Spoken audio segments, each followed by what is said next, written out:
Muy bien, ¿qué tal? Nuevamente, muy buenas noches.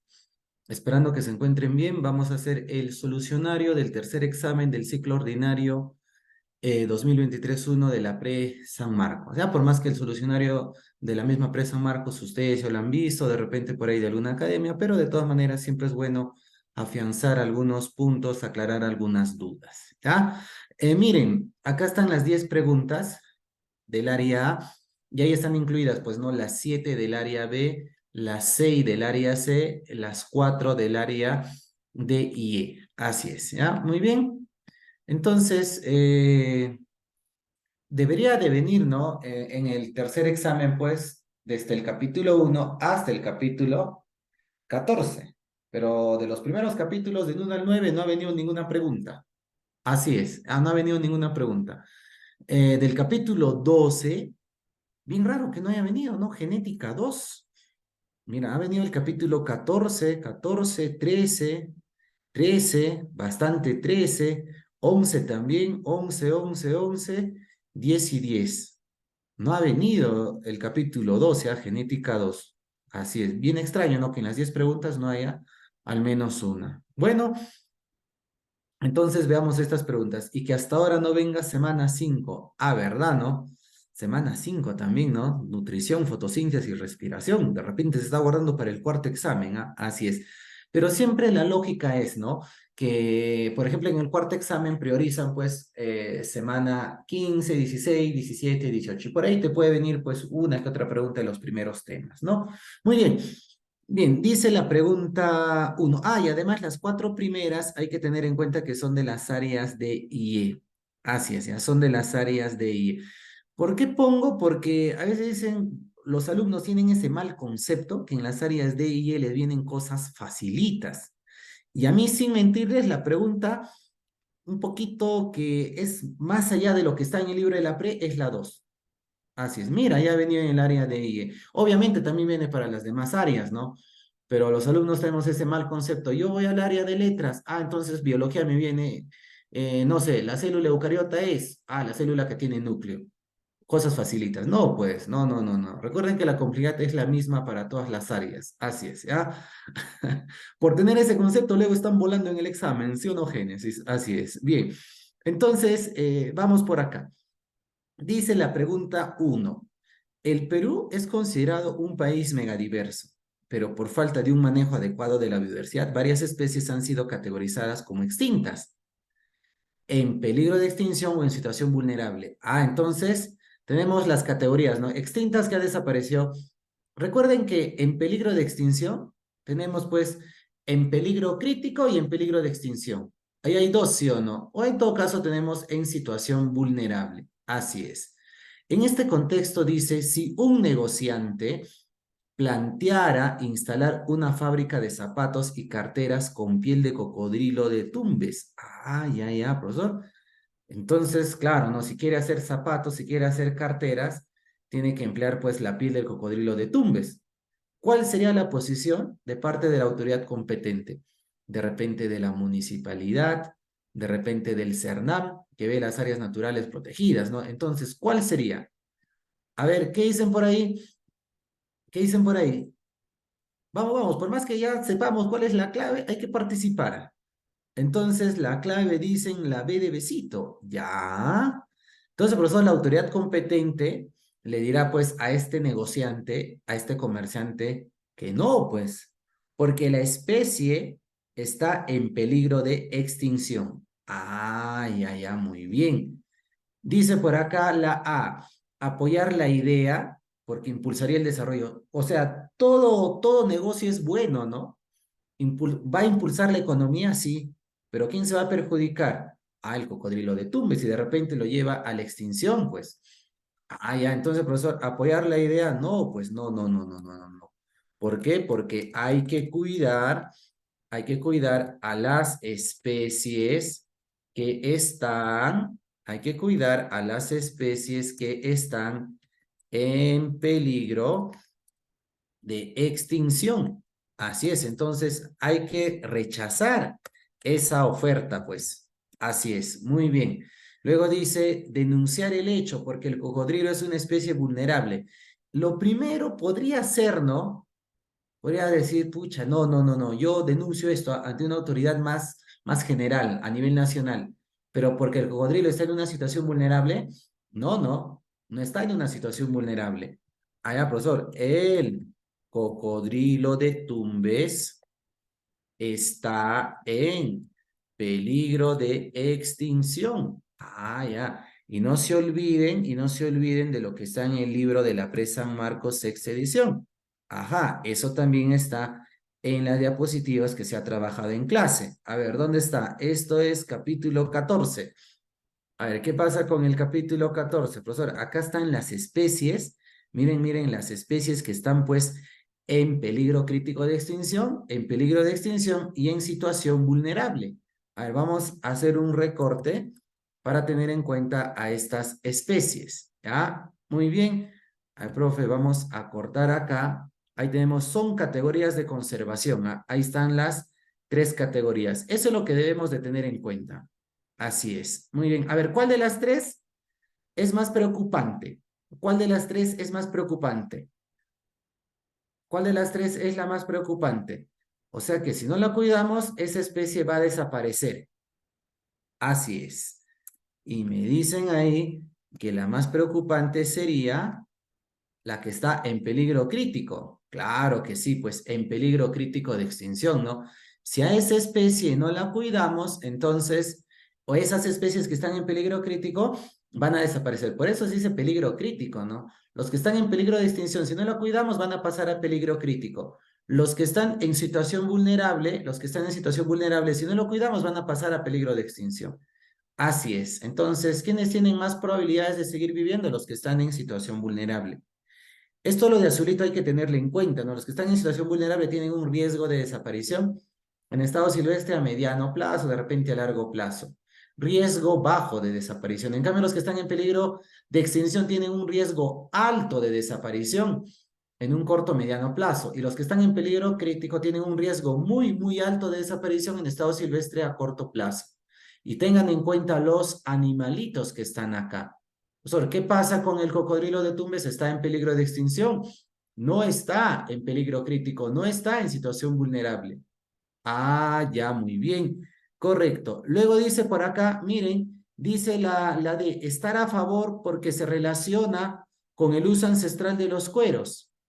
Profesor, estar a favor. En la actualidad no, pues en la actualidad se protege al cocodrilo. Se relaciona con el uso ancestral de los cueros, sí, ¿no? Pero siempre debemos de cambiar, pues, ¿no? Debemos de cuidar el ecosistema. Ah, debemos de cuidar los manglares de Tumbes. Ah, ya, profesor. Entonces, ¿estar a favor? No, pues, no, no, no, no, no, no. ¿Cómo que estar a favor? Hay que cuidar las especies que están en peligro de extinción, como el cocodrilo. Así es. Muy bien.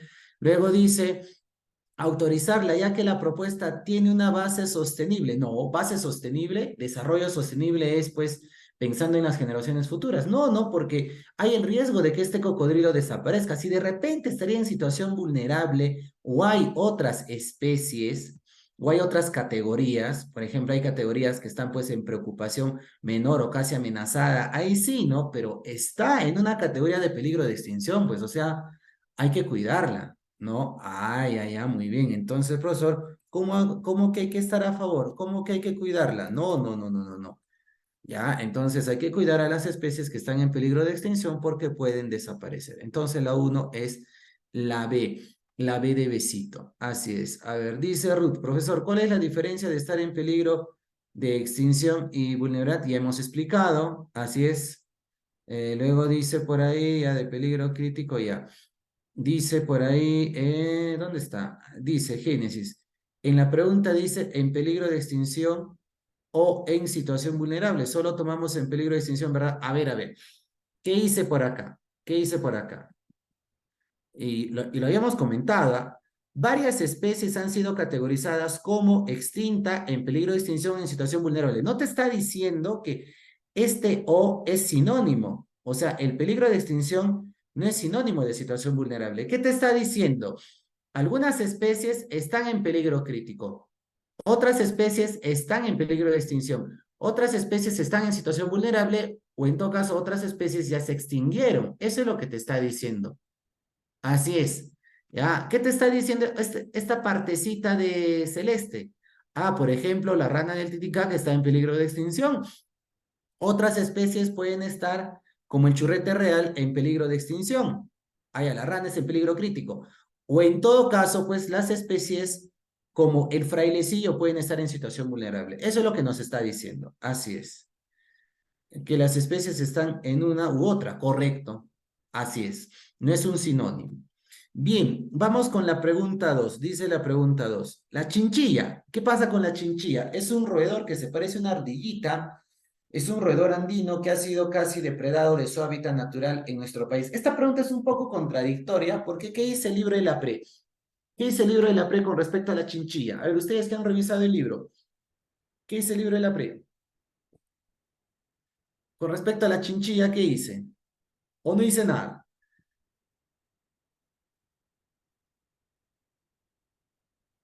Que ya está extinta. Correcto. Así es, el libro de la PRE nos dice que ya está extinta. Mira acá, mira, página 267, libro de la PRE San Marcos, sexta edición. Dice, el único animal cuya extinción ha sido debidamente registrada en el Perú es la chinchilla. Sin embargo, sobrevive como animal doméstico en todo el mundo. O sea, ¿qué te está diciendo? Que en el Perú ya desapareció la chinchilla. Ya está extinta. Y esta pregunta lo contradice. No debería ser, ¿no? No debería ser así. Así es, así es. Bueno, o en todo caso, pues el dato que está en el libro se han apresurado en ponerlo, ¿no? Así es. Lo han ido a buscar, ya. El hecho es, y uno cuando lee, pues ahorita, cuando lee actualmente, o también de repente es que cuando salió el libro, pues en el año 2019, habían esos datos, ¿no? Que la chinchilla estaba extinta. Pero si uno lee la actualidad, ¿no? Hay pocas chinchillas en estado silvestre, en el sur del país. Ah, ya, ya, muy bien. Dice, la chinchilla es un roedor andino que ha sido casi depredado de su hábitat. Si te dice casi, quiere decir que aún hay chinchillas. En nuestro país, miren, Perú, por lo que existen iniciativas para que se pueda recuperar su población. Ah, ya. Entonces, profesor, la chinchilla casi ha sido depredada de su hábitat. De su hábitat. Ah, ya. ¿Qué te está diciendo? Que aún hay chinchillas, pues, aún hay chinchillas, sí. Por lo que existen iniciativas para que se pueda recuperar. Ah, ya. Entonces, profesor, como está casi siendo exterminada la chinchilla, hay iniciativas. ¿Para qué? Para poder recuperar. Así el Ministerio de Agricultura y Riego y la Municipalidad de Lapa en Puno han creado el Centro de Reproducción de Chinchillas, el cual ha logrado que esta especie, entonces este Centro de Reproducción de Chinchillas ha hecho que esta especie que habita a lo largo de la Cordillera de los Andes pueda reproducirse en cautiverio. Ah, ya, profesor, o sea, de que el dato de el libro de la PRE, pues, que te dice que la chinchilla está extinta, está mal, pues, ¿sí o no? Así es, porque si acá están hablando del ministerio, están hablando de una municipalidad, no creo que la pregunta sea inventada, pues. O sea, esta es una pregunta real, ¿no? La principal amenaza que enfrenta la chinchilla, la principal amenaza que enfrenta la chinchilla es, ¿qué dicen? La principal amenaza que enfrenta la chinchilla. Vamos, vamos, igual tiene que decir la clave, por más que ya sepamos qué clave es. La A dice la industria peletera. Sí, profesor, si no sabemos peletera, acá menos mal nos dan, pues, piel fina. Es decir, su cuero, su piel lo emplean, pues, para hacer ropita, para hacer casacas. Ah, ya, abrigos, sí. Y también por su carne. Ah, entonces, eso viene a ser la principal amenaza que enfrenta este roedor, la principal amenaza que enfrenta la chinchilla. A ver, analizamos las otras claves. Dice por acá, la precocidad de reproducción de esta especie. O sea que esta especie se reproduce a muy corta edad. Bueno, no sabemos ese dato, ¿no? Y aparte, si es que eso sea cierto, no creo que eso sea una amenaza, pues. Así es. Diego Sandro se emociona cuando escucha, no sé si el término reproducción o el término de precocidad, así es. Al contrario, no, claro, aumentaría, pues, no tiene nada que ver. Y aparte que nosotros no sabemos ese dato, pues, así es, muy bien. Dice la C, el aumento de depredadores exóticos para la especie. A ver, yo les pregunto, Esto de acá, ¿podría ser clave o no podría ser? Solo digan si podría o no podría. ¿Podría ser? ¿Qué dicen? Sí podría, pero no conocemos al respecto. Claro que sí podría, jóvenes. De repente, no sé, me estoy inventando, de repente un zorro, depende un cóndor, un puma que no estaba en ese lugar, el ser humano lo lleva. Esa es una especie exótica, o sea, llevar especies de otros lugares a una especie. Profesor, ¿esto podría ser? Sí podría, pero no conocemos al respecto. O en todo caso no sería principal, correcto, pues. Ah, ya, muy bien. Entonces vamos a poner acá. ¿Ya? No tiene nada que ver, no tiene nada que ver eso de la precocidad, o en todo caso ayudaría, así es. El aumento de depredadores no se sabe al respecto, no se sabe al respecto, así es. Pero si en el texto te dice que si tal depredador se le introduce, hay la probabilidad que la chinchilla desaparezca. Ah, eso sí sería una amenaza, pues. Así es, no se tiene datos, correcto. Dice la deforestación de bosques para la agricultura. ¿Podría ser o no? ¿Qué dicen? ¿Podría ser o no? Solo porque la chinchilla vive donde hay bosques, donde hay árboles, ¿sí? ¿Y qué pasa si el agricultor va y a esos árboles los saca y pone sus cultivos? Ah, está invadiendo, o sea, ¿podría ser sí o no? Claro, podría ser, pero no se sabe al respecto, pues no se sabe muy bien al respecto, como mencionan, ¿no? Hay datos insuficientes, no se sabe al respecto, ¿no? Podría ser clave, sí. O en todo caso, eso es una amenaza, sí, pero la amenaza principal es que la chinchilla es buscada por su carne y por su piel. La caza para usarla como fuentes de carbohidratos. ¿La carne es fuente de carbohidratos o fuente de qué? ¿Qué dicen? Ojo, que cuando uno come una carne de chinchilla o de cuy, también hay azúcares, también hay carbohidratos, pero básicamente es fuente de qué? ¿Sería fuente de qué? Sería fuente de proteínas, correcto, fuente de proteínas. Ah, profesor, entonces acá lo correcto sería pues la caza para usarlo como fuente de proteínas. Igual no sería clave, ¿no? Porque la más completa está en la A, pues. O sea, la chinchilla lo atrapan con fines alimenticios y también con fines de industria peletera. Así es. Muy bien.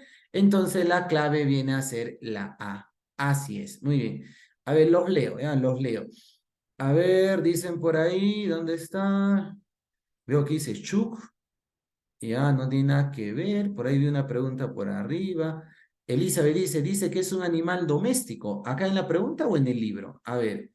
Dice la chinchilla es un roedor andino que ha sido depredado de su hábitat natural en nuestro país. Ah, casi. Si te dice casi, quiere decir que en su hábitat natural aún existe. ¿Qué dice el libro de la PRE? Dice, el único animal cuya extinción ha sido debidamente registrada en el Perú es la chinchilla. Ah, o sea que la chinchilla ya no existe en su hábitat natural ni en cualquier lugar en el Perú, dice. Luego dice, sin embargo, sobrevive como animal doméstico en todo el mundo. Ah, o sea, en otros países puede estar en casa, puede estar en cautiverio. Eso es lo que está diciendo, ¿ah? Así es, ya, eso dice el libro de la PRE. Además, hay que tener en cuenta lo siguiente, miren, ve.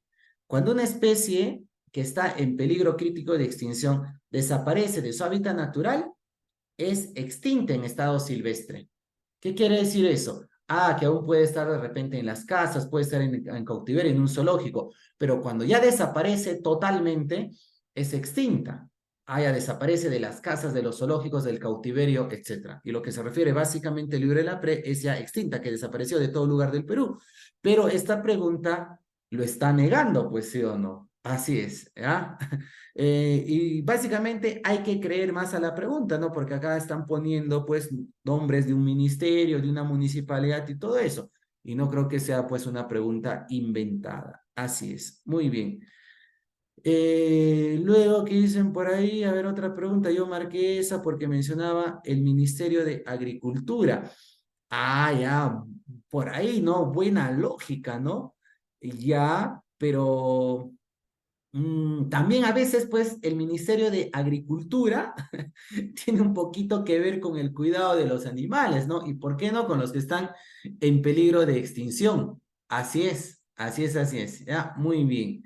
De repente lo más correcto hubiera sido el Ministerio del Ambiente, ¿no? El Minán, el Cernán, ¿no? Así es. Sí, sí, sí, muy bien. Entonces, dice por acá, acabo de googlear para conocer a la chinchilla y dice que es endémico de América del Sur. Entonces, se podría repoblar introduciendo chinchillas de otras zonas de América del Sur. Claro, también de Chile, de Bolivia, de Argentina se puede traer y llevar chinchillas a Puno, ¿no? Claro, también, así es, así es. Pero en este caso, ese no es el fin, ¿no? En este caso ha sido crear un centro de reproducción y a las poquitas chinchillas que quedan de Perú, de Puno, hacer que se reproduzcan, darle las condiciones necesarias de hacer que se reproduzcan. Y cuando ya están en un buen número, ya dejarlas pues libres. Así es, muy bien. Elizabeth dice del libro, sí, justamente analizamos el libro. Así es. Y el libro se refiere a eso de doméstico, no en el Perú, sino en otras partes del mundo. Así es, bien. Ha de saber rico la chinchilla, dicen. Ya, y Diego Sandro dice, se la come. ¿Qué te lo vas a comer, Diego Sandro? Tranquilo, Diego Sandro, porque lo de peletera tampoco era mencionado. Pero claro, ¿no? Pero por ahí un poquito. Esto, por ejemplo, es bien difícil que en la pre lo hayan mencionado, ¿ah? A no ser que me esté confundiendo. En el libro de la pre tampoco está. Así es, por ahí un poquito, ya no, acá también tengan en cuenta que ahora se ve un poquito, pues, lo de cultura, ¿no? Allá por ahí de repente hemos escuchado que la chinchilla, pues, es comida por su carne, ¿no? Por su fuente de proteínas, o también es empleado con la industria peletera para hacer abrigos. Así es. Y si uno entra a internet va a encontrar esa información, pues. Era cuestión de haber leído al respecto en otro lado, correcto. Así es, así es. Eso te dice, ¿no? Por eso yo les digo, pues en el examen de la prueba, en el examen de emisión viene un 90-95% de lo que está en el libro. Como por ejemplo la pregunta uno, ¿no? Y lo demás, un 5-10% de repente lo que se menciona en clase, un poco de cultura general. Y ahí mandan la foto de la chinchilla. Muy bien, correcto. Sabrá rico, dice, tiene mucha carne. Al inbox parece un peluchito. Así es, terrible los adecinos, ¿no? En caso mío, confieso que conocía por cultura general que la chinchilla, que la piel de chinchilla era codiciada. Claro, ¿no? En todo caso, ya pues ahí marcamos la A, ¿no? Así es, muy bien. Es como con los conejos angora, allá. Amantes de las chinchillas, allá muy bien. Entonces ahora vamos a hacer A de Che, amante de la chinchilla, ya no ya amante de las cucardas, digo, amantes del conocimiento, ya. Bien, mejor vamos a la mejor vamos a la pregunta 3. Mejor vamos. Miren, jóvenes, esta pregunta tiene su grado de dificultad, ¿tá? Vino para el área DOE, así es. Y los del área DOE pensando que les pregunten, pues acá, en este caso, no sé, pues no, el cocodrilo de Tumbes, ¿a qué reino pertenece? Y quieren que en las claves esté Reino Animalia. No, pues eso no va a pasar, pues. Así es, ¿ya? Entonces, continuamos por acá. Dice la pregunta 3. Dice la pregunta 3. Lamarck, a finales del siglo XVIII, y Darwin, a mediados del siglo XIX, plantearon teorías sobre la evolución de los seres vivos. Ya, muy bien. Luego, ¿qué dice por acá? A ver, no se distraigan, por favor, no se distraigan. Estamos en un solucionario, ya. Es bonito hablar de más animales, de más especies y cosas así, pero no hay que distraernos. Ahorita no sé de qué se han puesto a hablar ya. Ya, de no sé de qué tipo de conejos y cosas así. A ver, no se distraigan, ¿ya? Bien, entonces dice acá, Lamarck a fines del siglo XVIII, ¿ya? Y Darwin a mediados del siglo XIX plantearon teorías sobre la evolución de los seres vivos, ¿ya? Que fueron revisadas a lo largo del tiempo, entre otros, por De Bryce y Dos Santos. O sea, primero fueron Lamarck, ¿no? Y Darwin, sí, profesor. Ah, ya, Lamarck y Darwin, ¿no? En el siglo XVIII, así es, a finales del siglo XVIII. Yo creo que ya acá es ya inicios del siglo XIX, ¿no? Porque es 1809, Lamarck. Ah, ya. Y Darwin sí está bien, ¿no? Ah, miren acá un error, ¿ah?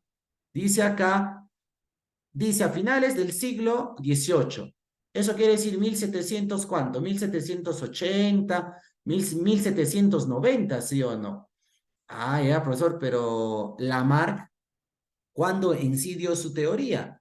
Ah, mira, en 1809. O sea, esto es a inicios del siglo XIX. Ah, miren, un error, recién también me doy cuenta. Bueno, pero eso no cambia la clave, ¿no? Pero de todas maneras, pues hay que plantear una pregunta bien, ¿no? Así es, Darwin sí está bien, ¿no? Mediados del siglo XIX, 1859, sí, ahí está bien. Plantearon teorías sobre la evolución, sí, que fueron revisadas a lo largo del tiempo, entre otros por De Bryce. Ay, ay, ay, profesor. Entonces, acá estamos hablando de las teorías de la evolución de los seres vivos, sí, sí, y dice que esas teorías fueron revisadas y complementadas. Allá fueron revisadas y complementadas por Hugo de Bryce y por Theodosius Dosainski. Así es. Entonces, profesor, acá hay cuatro teorías. Claro, Lamarck, herencia de los caracteres adquiridos, Darwin, selección natural, de Bryce, mutacionista, y Dosainski es la selección natural más principios genéticos. A eso se llama neodarwinismo, la teoría moderna. Marca el enunciado correcto. A ver, ¿cuál es la clave? De repente, ustedes que han visto el solucionario de la PRE no les parece la clave y me indican otra clave y lo conversamos, ¿ah? Así es. Entonces, ¿cuál sería la clave con respecto a estas cuatro teorías de estos cuatro autores? ¿Qué dicen por ahí? Y dicen que la clave es la A. Según Lamarck, los caracteres adquiridos se transmiten entre generaciones. Claro, ¿no? Por ejemplo, la jirafa adquirió ese carácter de cuello largo y eso lo va a transmitir a sus descendientes. Por eso se llama la herencia de los caracteres adquiridos. Así es. Muy bien, entonces la clave la dice la B. Según Darwin, la evolución se limita a las mutaciones y a la selección natural. Si nos hubiese dicho, no, según Darwin, la evolución se limita a la selección natural, sería clave. Ah, profesor, esto es incorrecto. Entonces, ¿por qué es incorrecto? Porque Darwin no mencionó a las mutaciones. Ajá, por eso es incorrecto. Dice la C. Hugo de Bryce propuso la teoría sintética o teoría moderna de la evolución. No, no, no, no, no. ¿Qué debería decir en vez de Hugo de Bryce? Profesor, esto es falso. El quien propuso la teoría sintética o la teoría moderna de la evolución, ¿quién es? Ah, profesor, ese viene a ser Theodosius Dosainski. Así es, ese es Theodosius Dosainski. Dosainski planteó que la selección natural es la causa de la evolución. Profesor, sí, pero para que la D sea correcta, debería decirte, ¿no? Dosainski planteó, o en todo caso, ¿no? Apoyó a lo que Darwin dijo sobre la selección natural y le agregó principios genéticos. Ah, ya, ya, muy bien. Entonces, ¿quién planteó la selección natural? Darwin. Ah, ya, y sobre eso, Dosainski le agrega principios genéticos. Dice, ¿no? La selección natural es correcto, sobreviven los más aptos. ¿Por qué? Porque tienen buena información genética, pues. Dice, el neodarwinismo tiene la base más sólida sobre la evolución de los seres. De repente es la más aceptada, pero otros aún defienden a Hugo de Bryce, otros defienden a Lamarck. Recuerden que son posturas, son distintas formas de ver a la evolución. Así es, ¿ya? Entonces, la E no sería clave, porque hay diferentes posturas de ver a la evolución. Y esas cuatro posturas al final nos dice pues que hay cambios. Así es, hay cambios. Muy bien, listo. Claro, es subjetivo, correcto, ¿no? Porque Diego Sandro puede decir, no, yo soy partidario del neodarwinismo. Anton dice, no, no, no, yo soy de Bryce. De repente Ulysses dice, no, yo soy Darwin. De repente por ahí Lucía dice, no, yo soy Lamarck, ¿no? Y cada uno tiene su punto de vista, pues así es. Y al final se arañan, dice Diego Sandra. Ya, bien. Entonces, vamos con la pregunta 14. Así es, pregunta 14, pregunta controversial. Dice, la pregunta 14 o la pregunta 4, mira, no quise mencionar la pregunta 4, así es, así es. Entonces, vamos por acá. ¿Quieren ir al cuarto? Ya, a ver, en, a ver, en este tercer solucionario, en el solucionario del tercer examen, ¿quiénes quieren ir al cuarto? A ver, solo caballeros. ¿Quién dijo yo? ¿Quién dijo yo? Diego Sandro dice, yo muy bien, Yulexis graba, muy bien, Gabriel, muy bien, Anthony. Pilar cuida, Lucía también cuida. ¿Quién más? Anthony dice, vamos, profesor, si repasamos la semana 10. Natalie nos lleva el broster, muy bien, correcto. Lucía pone música, Ruth también lleva comida, muy bien. Sebastián esta vez nos ha fallado porque ya se volvió hombre. ¿Qué? Ya, muy bien. Elian Grave nos va a hacer TikTok, ya, muy bien. Antonio no va porque está cansado, ya. Mejor vamos a la pregunta 4. Así es. Rosario pone las bebidas, muy bien, correcto. Ya, dice, la abuelita de Carlos encontró unos gorgojos en el arroz que estaba escogiendo. Ah, ya, profesor. Ella, lejos de preocuparse, dijo que no había que sacarlos. A ver, ¿ustedes si encuentran un gorgojito en el arroz, le tienen temor o se lo comen? ¿Qué dicen? Me lo como, le tengo miedo, me lo como. Y yo tan, claro, no es que ahí va esa parte del temor, ¿no? Que tiene sus patitas, todo eso, jóvenes, pero ¿qué de malo va a tener ese gorgojo? Pues si se alimenta, si se alimenta de arroz. O sea, no tendría nada de malo, ¿no? Así es. Ya, por ejemplo, en el choclo a veces salen gusanitos, en el maíz. Y esos gusanitos jóvenes se alimentan a base de choclo. Yo más antes comía, agarraba todos los gusanitos y me lo freía. Era muy agradable, ¿ah? Además que eran fuente de proteínas, pues. Y mi mamá, ¿cómo te vas a hacer eso? Que no sé qué, te vas a enfermar. Pero ¿por qué me voy a enfermar? Si es que es a base de choclo nada más. Así es. A no ser que de repente sea transmisor de enfermedades, ¿no? También hay que tener ese riesgo. Al menos no come chinchillas, dice. No, es que la chinchilla está en peligro crítico debe ser, pues así es. Muy bien. ¿Qué sabor tiene? Muy agradable, así es. No se debe poner cualquier cosa en la boca, dice Diego Sandro, ya. Ya, muy bien. Un alacrán, ya. Dice entonces, miren, entonces acá pues ella, lejos de preocuparse, dijo que no había que sacarlos. Ah, ya que, y al fin y al cabo se habían originado en el mismo arroz. O sea, yo le doy la razón a la abuelita de Carlos, pues. Entonces, ante este hecho, pues, profesora, aquí hay unos gorgojos en el arroz. Ah, ya, entonces ella dice, no pasa nada, ¿no? Al final se están alimentando del arroz, pues. Entonces, ante eso, dice por acá, Carlos recordó que este tipo de pensamiento sobre el origen de la vida era defendido por varios sabios. Ah, mira, este tipo de pensamiento, ¿cuál es el pensamiento? Pues, ese gorgojo se originó del arroz, ¿sí o no? Pero lo correcto es pues que hubieron otros gorgojos que originaron, no sé, huevitos, larvitas, se dieron más gorgojos y así sucesivamente. Entonces, Carlos recordó que este tipo de pensamiento sobre el origen de la vida era defendido por varios sabios hasta el siglo XVII, desde los tiempos de Aristóteles, ¿no? ¿De qué teoría estamos hablando? Estamos hablando de la teoría de la generación espontánea o abiogénesis. Ah, ya, muy bien. Entonces, ¿cómo se denomina esa antigua teoría? La primera teoría. ¿Y quién demostró que la vida solo se origina a partir de otro ser vivo? Así es. ¿Y cuál es la clave ahí? Mientras van poniendo la clave, dice por ahí, profesor, existe una clase de polilla que pone sus huevos en el arroz. Con el tiempo, este se agusana, ¿ya? Y a partir de esos huevos salen larvitas, esos son los gusanos. ¿Serán malas de las larvas? A simple vista me imagino que no, ¿no? A no ser que de repente, pues, esas polillas sean transmisores de enfermedades, ¿no? Que tengan bacterias. Ahí puede ser, ¿no? Muy bien, entonces dicen la D. ¿Y por qué la clave no es la C? ¿Qué dicen? Recuerden que la generación espontánea es la obiogénesis. Eso dice el libro de la Pre San Marcos. Ahí está, Sergio me da la razón.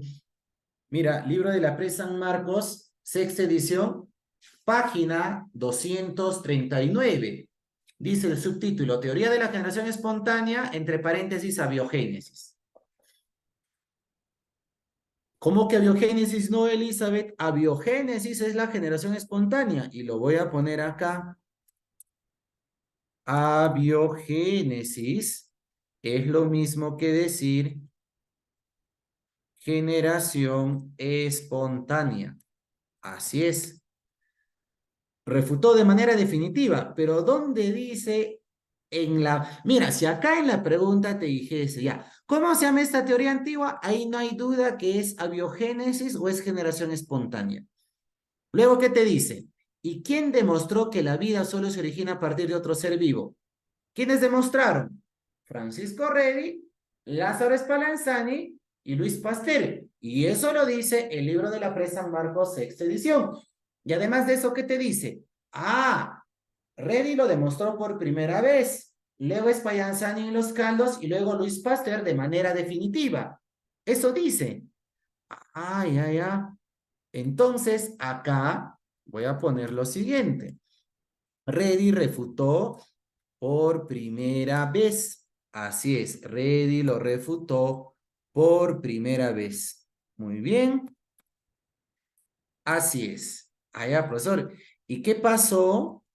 ¿Qué pasó con Luchito Pasteur? Allá, él lo refutó de manera definitiva.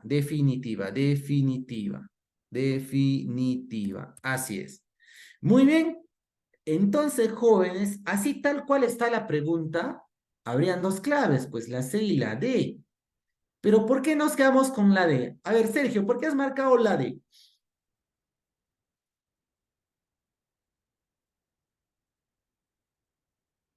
Me sonó más bonito. Jóvenes, a veces eso en el examen pesa.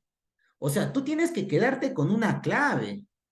Claro, ¿no? Y también por lo de manera definitiva, pues. O sea, no te dice, pero tú tienes que ponerte, ¿no? En ese contexto del autor, ¿no? O sea, el autor me ha querido tranquear. Pero ¿quién demostró que la vida solo se origina a partir de otro ser vivo, no? O sea, ¿quién ya lo dijo? Por última vez, algo más o menos por ahí va. Así es, eso que dice solo se origina a partir de otro ser vivo, así que ya dice de forma definitiva. Ya, pero recuerden que Reddy demuestra que los gusanitos, ¿de dónde provienen?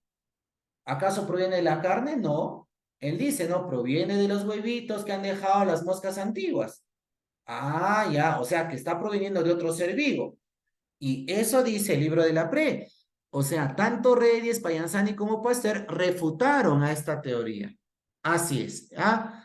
Entonces, acá, para mí, las dos son claves, la C y la D, pero siempre hay que quedarnos pues con una clave.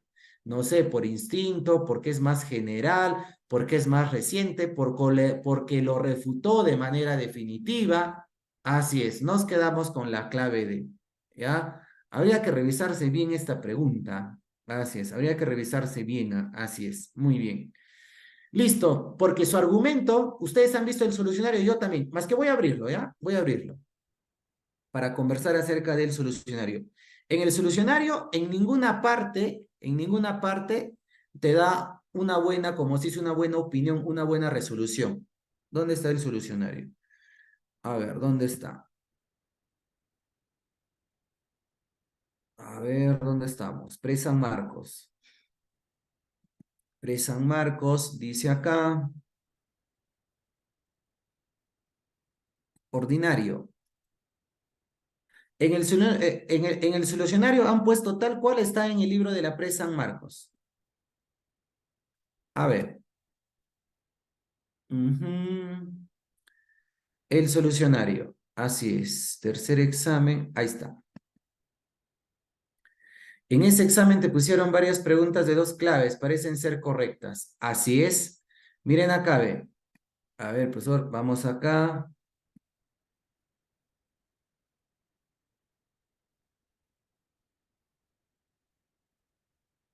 Ahí está. Miren, ah. Uy, ¿dónde se fue? ¿Qué dice el solucionario? Dice por acá, la generación espontánea es la teoría antigua y acá deberían poner la generación espontánea entre paréntesis abiogénesis. Para mí, parece que el autor de la pregunta no sabe que la generación espontánea es la biogénesis. Porque cuando uno hace un solucionario, tiene que dar pues una información clara. Así es. O sea, tiene que decir acá, ¿no? La generación espontánea, entre paréntesis, abiogénesis, es la teoría antigua del origen de la vida. Ah, ya. Y si eso no lo menciona, es porque este autor seguramente dice que abiogénesis es otra teoría, pues, y por eso marca la D. Ah, ya. Y miren acá la solución. Dice De la propuesta por Aristóteles. Ah, ya, muy bien, correcto. Así es. Quien sostenía que los animales y plantas se originaban espontáneamente a partir de materia inerte o restos de seres vivos en descomposición. Correcto. A lo largo del tiempo, esta teoría ha sido rebatida, entre otros, por Francisco, quien demostró. Y acá está demostró. Algunos estaban poniendo, no, profesor, ahí dice demostró y acá no demostró. Ahí está, miran, ve. Mira, mira, dice Francisco Redi, ¿quién demostró que los gusanos que aparecían en la carne eran las larvas de las moscas? Ah, ya. ¿Qué? Que las larvas no aparecían si se protegía. Obvio, ¿no? Si se tapaba, están tumbados por lo que estaban mencionando. Si se tapaba, profesor, no era posible. En cambio, si se dejaba abierto, obviamente dejaban las moscas adultas, dejaban sus huevitos y a partir de esos huevitos salían larvas, salían gusanitos. Y eso es, pues, que la vida solo se origina a partir de otro ser vivo, ¿sí o no? Ah, profesor, por eso puede ser la C, pues. Ahí está, mira. O sea, el mismo solucionario te está diciendo que la clave es la C, pero también la clave puede ser la D. Profesor, ¿qué dice acá? ¿Qué dice acá? Mira, luego dice, Lázaro Spallanzani demostró que la presencia de microorganismos puede evitarse si los medios en donde proliferan son previamente hervidos y se mantienen cerrados herméticamente. Obvio, ¿no? Si tú lo mantienes cerrado, previamente lo has calentado, no va a entrar ningún ser vivo, pero si lo abres, sí entran bacterias. Entonces, esas bacterias se están originando de otras bacterias que ya existían. Ah, ya. Profe, y finalmente Luis Pasteur demostró científicamente que en el aire hay gran cantidad de microorganismos que son responsables de la descomposición de la materia orgánica. Correcto. O sea, jóvenes, tanto Reddy como Luis Pasteur demostraron que se origina vida a partir de otro ser vivo. Así es, ¿ya?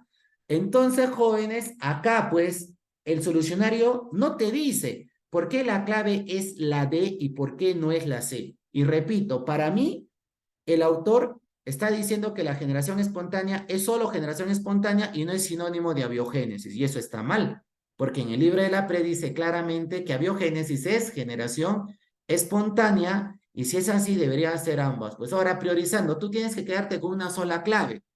Así es, ya hemos dicho, ¿no? Que por qué más reciente, que por qué más general, que porque hizo sus experimentos en matraces de cuello de cisne, porque refutó de manera definitiva, porque después de él ya nadie más se puso a hablar de la generación espontánea. Ah, por esos motivos podríamos inclinarnos por la D, pues. Así es. Profe, pero si mezclamos, demostró más solo seres vivos, podría ser la clave la D. Pero al hablar de las moscas, también. O sea, las moscas, ¿de dónde provienen? De otros seres vivos. Así es, que la vida solo se origina de otras moscas. Así es, ¿ya?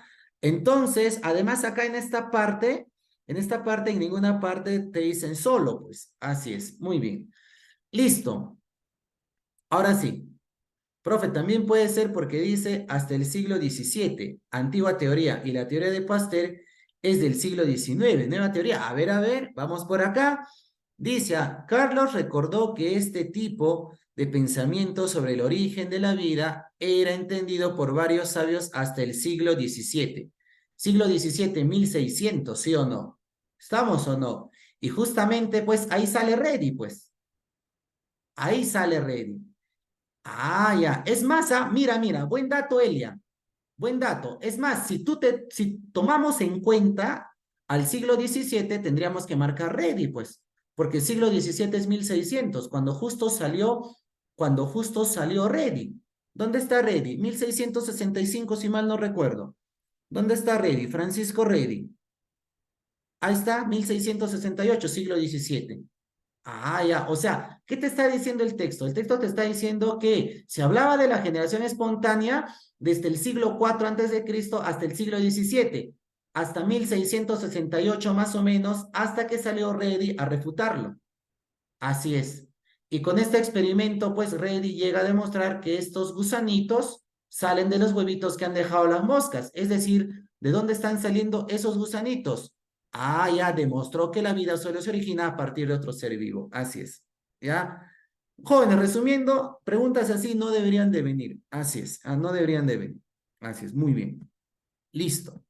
Y ojo, si acá en el solucionario nos hubiese dicho generación espontánea entre paréntesis abiogénesis, y al final por acá te decía, mira, la clave no es la C por esto, la clave es la D por esto.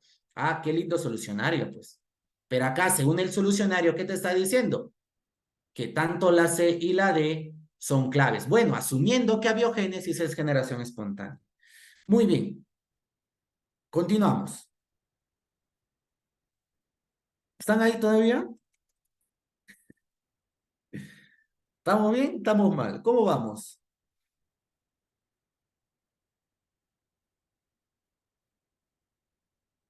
Están mimidas, ya, interesante. Todo por verlo a usted, dicen, ya. Siempre hay que ser críticos, jóvenes. Ya, eso es la parte negativa, ¿no? Aunque ahora, pues, la O, que es la que hace los exámenes de la pre, no sé por qué se mete en algo que no le corresponde, y pues debe de considerar, no debe de respetar al libro de la pre, pues. Así es, así es. Y en el libro de la pre dice claramente, pues, que abiogénesis es igual a generación espontánea. ¿Ya? Y parece que eso no se está cumpliendo en el solucionario de esa pregunta, ¿no? Así es. Vamos con la pregunta 5. Uy, me ha dado calor, ya pasamos la medianoche. Profe, ahora sí me hizo dar de la clave, dice. Bueno, pero yo les explico y les fundamento, ¿ya? Yo no les digo, mira que la clave es esto y es esto porque sí, así es. ¿Ya? Incluso hemos abierto el solucionario, nos hemos pasado como 15 minutos en esta pregunta, así es que vamos a la pregunta 5. En pleno avance de los glaciares en el Eoceno medio superior, aparecen los camélidos en América del Norte hace 1 millón de años. El clima ahí era adverso. Allá, profesor, estamos hablando de los camélidos en América del Norte y el clima era adverso. Ajá, muy bien. Profe, dice lo que obligó a la emigración de los antiguos camélidos hacia otros continentes. Uy, profesor, hasta ahí podríamos ir marcando biogeografía, ¿no? Porque aparecieron en un lugar, luego se fueron a otro lugar, se van distribuyendo. Ah, ya, muy bien. Entonces se van los camélidos hacia otros continentes.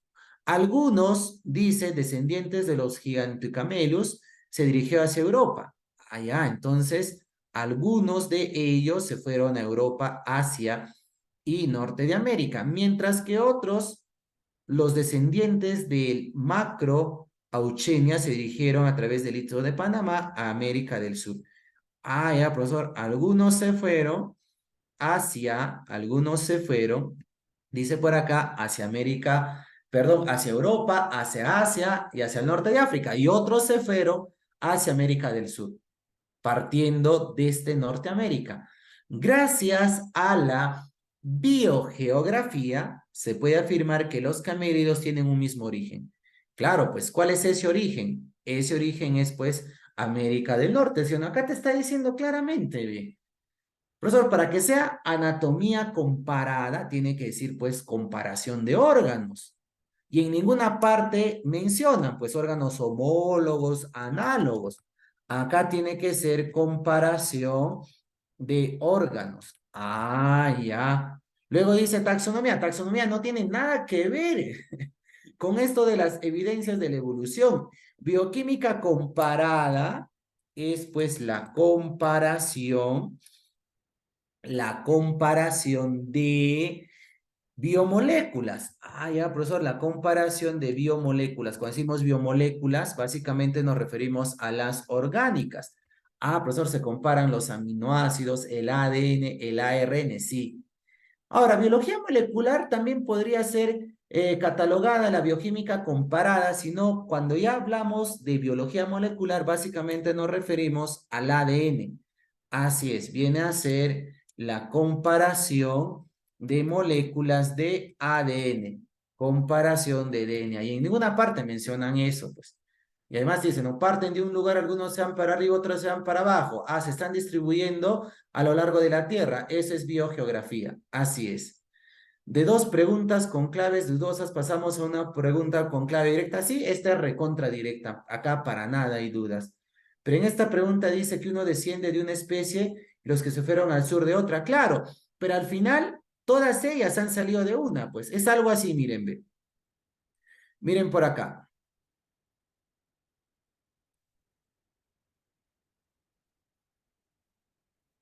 Dice acá, aparecen los camélidos en América del Norte. Ahí están los camélidos. Ah, ya, profesor, en América del Norte, ¿ah? Ah, ya. Luego, como el clima era muy adverso, dice, obligó a la emigración de los antiguos camélidos hacia otros continentes. O sea, en ese lugar en América del Norte, por acá sale el Gigantocamelus. Allá, profesor. Y seguimos en América del Norte, ¿ah? Y por acá, ¿quién sale? Allá, por acá sale el Macro Auchenia. Ah, ya. ¿Y luego qué te dice? Que de ellos, bueno, algunos profesores se quedaron por ahí, en América del Norte, y otros ¿a dónde se fueron? A África, a Europa. Ah, ya, ya, ya, muy bien. Y de él también, ¿sí o no? Algunos del Macrauchenia, algunos se quedaron, profesor, y otros se fueron a América del Sur. Eso es lo que está diciendo. Ah, ya, profesor, ¿qué estamos viendo? Que hay una distribución, ¿no? A partir de un punto se van a distintos lugares. A eso, ¿cómo se llama? Biogeografía. Pues se distribuyen, en este caso, los camélidos en diferentes lugares de la Tierra. Así es. Bien, dice la 6. Julio y Rosa quieren saber sus grupos sanguíneos. Para ello van a un laboratorio especializado y emplean un kit del sistema ABO. Julio presenta anticuerpos, mira, mira, anticuerpos B en su plasma y en sus eritrocitos tiene antígenos A. A ver, según eso, ¿podemos saber de qué grupo es Julio o no?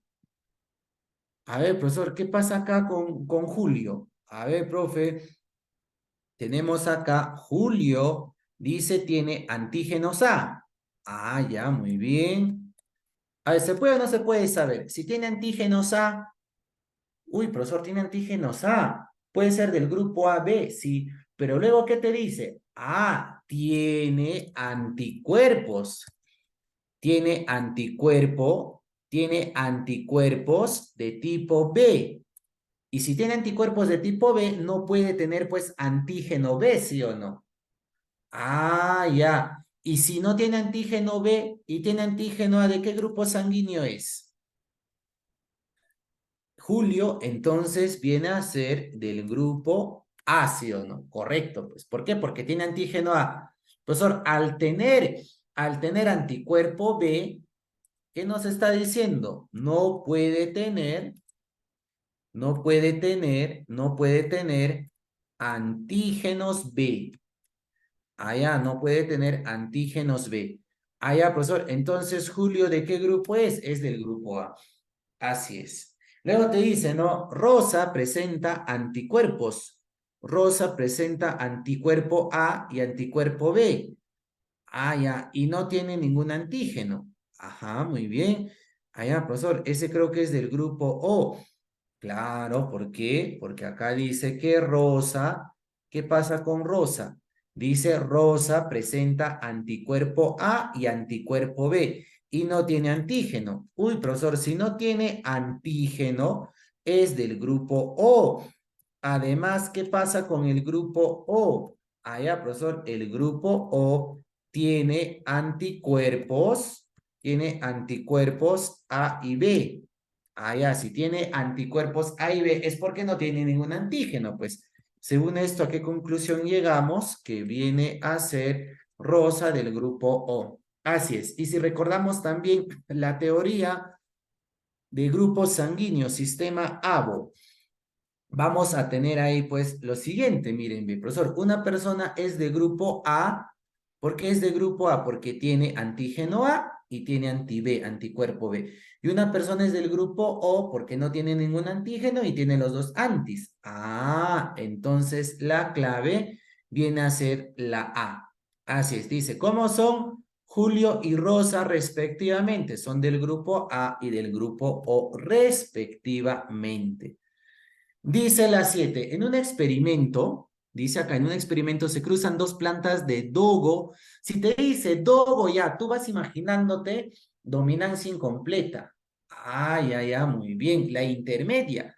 Entonces se cruzan dos plantas dogo de flores rosadas. Uy, profesor, color Barbie. Así es, color Barbie. ¿Me puedo poner o no mi sombrerito? ¿Me autorizan o no me autorizan? ¿Qué dicen?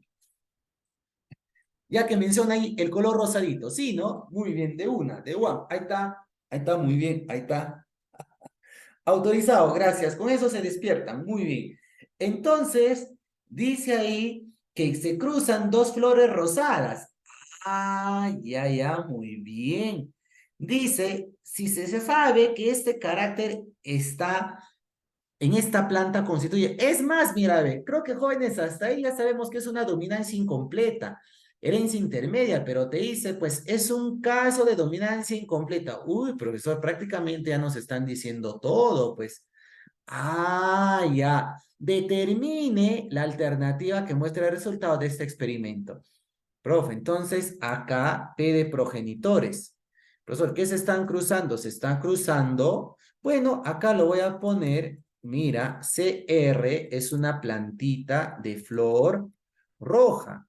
Allá, profesor. Y CB es una plantita de flor blanca. Ah, ya, muy bien, correcto. Ahí está. Ah, profe. Y si nosotros queremos que el individuo salga de color rosadito, tiene que tener pues ambos alelos. Así es. Entonces, profe, P de progenitores. Tenemos acá CRCB. Ajá, muy bien. ¿Quién viene a ser CRCB? Viene a ser una plantita heterocigota de fenotipo rosado. Profesor, pero el rojo no le manda al blanco, ese es en dominancia completa, en herencia mendeliana. Acá estamos en un caso de dominancia incompleta. O sea, profesor, acá está CR, acá está CB. ¿Qué sale? Ah, ya, sale una plantita de flor rosada. Sale una plantita de flor rosada. Ah, ya, muy bien. Ahí está de flor rosada, sí. Profe, vamos a tener acá, dice que se cruzan dos plantas de flores rosadas. Entonces acá ponemos su parejita, también es de flor rosada. Entonces, profesor, acá tenemos que las dos plantitas son de flores rosadas. Ah, ya, muy bien. Profe, ¿qué más? Vamos a tener acá la filial, la F. Profesor, si cruzamos acá primero con el primero, sale CRCR. Así es, allá. Si cruzamos primero con el segundo, sale CRCB. Ahí está. Si cruzamos segundo con el primero, igual. Sale CRCB. Si cruzamos segundo con el segundo, ¿qué sale? Allá, profesor, ahí en ese caso sale CBCB. Así es. Ah, ya, profesor, la primera plantita, CRCR, es de flor roja. La segunda y la tercera son de flor rosada. Ya, la primera plantita, profesor, es de flor roja. La segunda y la tercera van a ser de flores rosadas. Sí. Profe, ¿qué pasa con la cuarta plantita? Es de flor blanca. Ah, la cuarta plantita viene a ser de flor blanca. Entonces, del 100%, uno es de flor roja, 25%. Dos son de flor rosada, dos de cuatro, 50%. Así es. Profe, ¿y qué pasa con una de flor blanca? Uno de cuatro viene a ser 25%. Por eso la clave es la E. 25% rojas, 50% rosadas y 25% de flores blancas. Muy bien. Vamos a la pregunta 8. Dice, en los experimentos desarrollados por Mendel para establecer su primera ley, al cruzar dos individuos de línea pura diferentes para un carácter. Ya, profesor, entonces acá se cruza, ¿qué se cruza? Dos individuos de línea pura. ¿Qué significa línea pura? ¿Qué significa línea pura? Vamos participando, no se duerman, no sean como sus cordis. ¿Línea pura significa dominante? No. ¿Qué significa línea pura? Línea pura significa homocigoto, correcto. Línea pura es homocigoto. Ah, ya, profesor. Entonces acá dice, se cruzan individuos de líneas puras para un carácter. Uy, profesor, P de progenitores. Ya, cruzamos acá línea pura, profe. Entonces que la otra línea pura también sea mayúscula. No, pues acá te dice, se cruzan individuos de línea pura diferentes. Es decir, si uno es A mayúscula, el otro es A minúscula, pues. Ah, ya, muy bien, correcto. Profe, entonces, Uno dominante, ahí está, uno dominante y el otro recesivo. Listo, profesor, cuando se hace eso, ¿qué se obtiene? Profesor, primero con el primero, heterocigoto, primero con el segundo, heterocigoto, segundo con el primero, heterocigoto, y segundo con el segundo, heterocigoto. Ah, ya, profesor. Entonces, estamos cruzando acá F de fenotipo, un fenotipo dominante A mayúscula, A mayúscula. Estamos cruzando un carácter dominante A mayúscula, A mayúscula. ¿Con quién, profesor? Con un fenotipo recesivo. Ah, ya, con uno que es A minúscula, sí. ¿Y qué pasa en la descendencia? Pues todos salen heterocigotos, todos salen de fenotipos dominantes, porque la mayúscula le manda a la minúscula. Por eso entonces la clave viene a ser la B de besito, pues. Entonces cuando se hace ese cruce, en la descendencia, ¿qué va a pasar? Todos tienen el carácter dominante, es decir, se va a expresar el A mayúscula. Si hablamos de repente acá para el color de la flor en la arveja, acá, profesor, A mayúscula, flor púrpura, A minúscula, flor blanca. ¿Qué pasa en la descendencia heterocigotos? Todos van a ser de flor púrpura. ¿Quién se está expresando? El carácter dominante. Entonces, ¿cuál es la clave? La B, besito. Dice la 9. Una pregunta muy bonita, la 9. La mitosis fue descrita en 1882. La duración de la mitosis dependerá del tipo de la célula que está realizando. Así es. Durante el proceso se detiene el metabolismo, la transcripción y la traducción. Claro, porque en el ciclo celular, en G1, en S, en G2, en lo que es interfase, se da pues transcripción, traducción, metabolismo. Ahí la célula hace sus actividades, pero cuando está haciendo mitosis, básicamente se concentra en eso, pues profase, metafase, anafase, telofase. Si usted observa la mitosis en el microscopio, puede visualizar dos eventos importantes. ¿Cuáles serían esos eventos importantes? Ya vamos terminando, participando. ¿Qué dicen ahí? ¿Cuál es lo más importante de la mitosis? A ver qué dicen.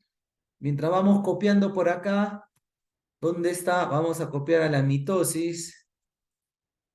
Perfecta gráfica, lo vamos a seguir viendo. Uy, mira, ve. Ahí está, pues, la mitosis. Entonces, profesor, ¿qué decimos por acá? Vamos a copiar acá, pregunta del capítulo 10. Ahí está la mitosis. Muy bien.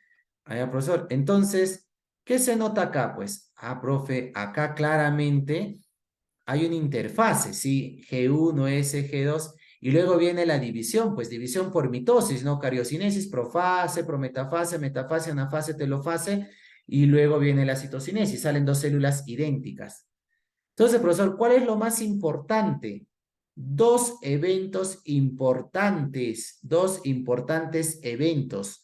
Profesor, acá sería pues que en la profase, en la prometafase se da la condensación, es decir, las cromatinas se hacen más pequeñitas y se convierten en cromosomas. Luego los cromosomas se alinean. ¿Para qué se alinean? Para que en la anafase se separen mitad para arriba, mitad para abajo. Por eso la clave viene a ser la E. Así es. Profe, entonces ahí claramente se nota que lo más importante es la condensación, ¿ve? Ya, profesor, condensación, sí. En la profase, en la prometafase, ¿qué ocurre? La condensación. Y luego los cromosomas se alinean en la parte central. ¿Para qué? Para que en la anafase puedan separarse, puedan migrar los cromosomas simples o las cromátides hermanas. Por eso la clave es la E. Dice la compactación y la nucleación de los microtúbulos. Bueno, profesor, ¿se compactan para formar el uso mitótico? Puede ser, pero lo más importante es que se condensan para que se puedan separar. Dice la B, polimerización y la segregación de los ásteres. Sí, no, acá se forma el áster, B. El áster luego se convierte en el uso mitótico. Sí, profesor, eso se da, pero lo más importante es la condensación y la segregación cromosómica. La variabilidad genética y la renovación de células. Pucha, profesor, para que haya variabilidad genética tiene que haber crossing over. Eso es meiosis. Replicación cromosómica y la compactación. Profesor, el cromosoma, ¿dónde se replica? El cromosoma se replica acá. Es más, se replica la cromatina en la fase S.